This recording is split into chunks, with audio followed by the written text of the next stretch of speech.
Hey friends, ये है example number 5. Question is, given the point 1, 2, find the equation of a line on which it lies. How many such more equations are there? तो दोस्तों इस example में हमें एक point given है 1, 2. हमें बताना है कि ये point किस equation का solution है और ऐसी और कितनी equations होंगी जिनका ये point solution होगा. ओके तो देखिए दोस्तों, अब हमें कोई एक ऐसी linear equation in two variables form करनी है जिसका ये पॉइंट 1, 2 सॉल्यूशन हो. ओके तो दोस्तों linear equation in two variables हमें फॉर्म करनी है, तो इसका मतलब कोई भी ऐसी इक्वेशन जिसकी जनरल फॉर्म हो ax plus by plus c is equal to 0 where a and b are not equal to 0. Okay तो पॉइंट है 1, 2. दोस्तों कोई भी ऐसी इक्वेशन फॉर्म करते हैं जिसका ये पॉइंट सॉल्यूशन होगा. देखिए एक इक्वेशन हो सकती है x plus y is equal to 3. दोस्तों हमने यहाँ पे इज इक्वल टू 3 ही क्यों लिया? क्योंकि हमें पता है 1 और 2 इन दोनों को ऐड करके 3 आता है, तो एक इक्वेशन हमने ले ली x plus y is equal to 3. अब ये देखते हैं कि ये जो पॉइंट है 1, 2 ये इस इक्वेशन का सॉल्यूशन है या नहीं. इस पॉइंट को इस इक्वेशन में पुट करके देखते हैं. x की वैल्यू होगी 1, y की वैल्यू होगी 2. तो 1 plus 2 is equal to 3. 1 plus 2 is 3 which is equal to 3. तो इसका मतलब ये पॉइंट इस इक्वेशन का सॉल्यूशन है. एक इक्वेशन हमने फॉर्म कर ली. ओके अब दोस्तों इस इक्वेशन के और भी सॉल्यूशंस बना के देख लेते हैं.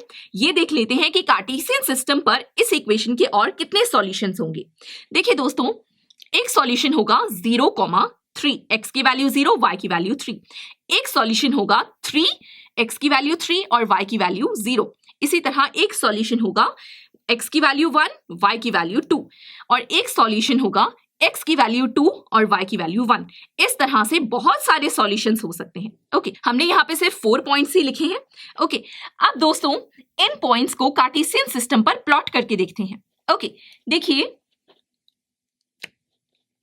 0, 3. x की वैल्यू है 0 और y की वैल्यू है 3. तो देखिए x की वैल्यू 0, y की वैल्यू 3. ये पॉइंट होगा यहां पर. नेक्स्ट पॉइंट है 3, 0. x की वैल्यू 3 और y की वैल्यू 0. तो ये पॉइंट होगा यहां पर. नेक्स्ट पॉइंट है 1, 2. x की वैल्यू 1 और y की वैल्यू 2. ये पॉइंट होगा यहां पर.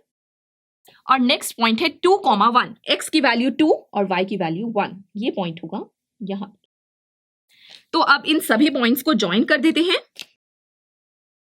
तो देखिए ये जो लाइन है ये x plus y is equal to 3 इस इक्वेशन की लाइन है. तो अब देखिए दोस्तों ये जो पॉइंट है 1, 2 जो हमें क्वेश्चन में गिवन है ये पॉइंट इस लाइन पर लाई कर रहा है. देखिए 1, 2 ये पॉइंट यहां पे लाई कर रहा है इस लाइन पर, राइट. और दोस्तों ये जो पॉइंट है क्या ये point x plus y is equal to 3 का सॉल्यूशन है? तो देखिए यहाँ पे हम ऑलरेडी करके देख चुके हैं ये सॉल्यूशन है इस इक्वेशन का, राइट. तो देखिए एक इक्वेशन तो हमने फॉर्म कर ली है. अब इसी तरह कोई और इक्वेशन फॉर्म करते हैं. देखिए एक इक्वेशन हो सकती है x minus y is equal to -1. अब यहाँ पे हमने -1 ही क्यों लिखा दोस्तों? क्योंकि हमें पता है 1 माइनस 2 इज -1. ओके तो इस तरह से आप बहुत सारी इक्वेशंस फॉर्म कर सकते हैं. देखिए चेक करते हैं कि 1, 2 इस इक्वेशन के सॉल्यूशन है या नहीं. देखिए x की वैल्यू है 1 और y की वैल्यू है 2. तो 1 माइनस 2 इज इक्वल टू -1.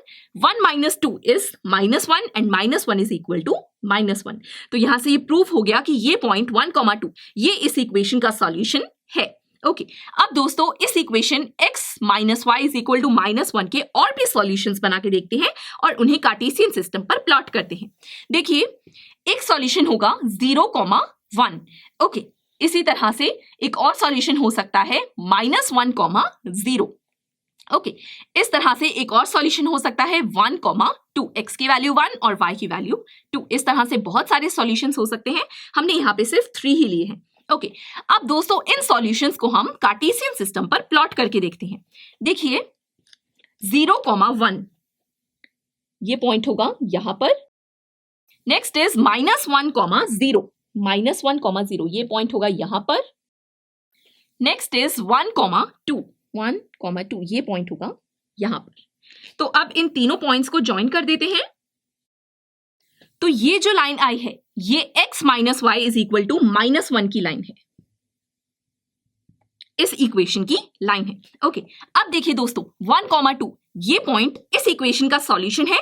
यहां पे अभी हमने करके देखा है सॉल्यूशन है. और दोस्तों 1, 2 पॉइंट इसकी इक्वेशन लाइन पर जो सॉल्यूशन लाइन है इस पर लाई कर रहा है, देखिए यहां पे लाई कर रहा है इस लाइन पर, तो इसका मतलब दोस्तों ये इक्वेशन भी बिल्कुल सही है। ओके और दोस्तों इस तरह से आप इनफाइनाइट इक्वेशंस बना सकते हैं जिसका सॉल्यूशन होगा 1,2। देखिए ये जो पॉइंट है 1,2, इस पॉइंट से इनफाइनाइट लाइंस पास कर सकती हैं। देखिए एक लाइन इस तरह से पास कर सकती है, एक इस तरह से लाइन पास कर सकती है, इस तरह से बहुत सारी लाइंस पास कर सकती हैं इस पॉइंट के थ्रू। जैसे ये दोनों लाइंस पास कर रही हैं, सिमिलरली ऐसी बहुत सारी लाइंस होंगी जो इस पॉइंट से पास करेंगी। तो दोस्तों इसका मतलब है ऐसी बहुत सारी इक्वेशंस होंगी जिनका ये पॉइंट सॉल्यूशन होगा। तो इस लेक्चर के लिए इतना ही। अब हम मिलेंगे नेक्स्ट लेक्चर में जिसमें हम एग्जाम्पल 6 सॉल्व करेंगे। आई एम श्योर स्टूडेंट्स आपको ये लेक्चर काफी पसंद आया होगा और ऐसे ही मजेदार तरीके से अपने हर एक कॉन्सेप्ट क्लियर करने के लिए डाउनलोड कीजिए PU Stack ऐप को, जहां पर आपके पास और भी बहुत सारे ऑप्शंस होंगे जैसे कि back exercise solutions, tip videos, sample papers and much more. So what are you waiting for? Download the app now.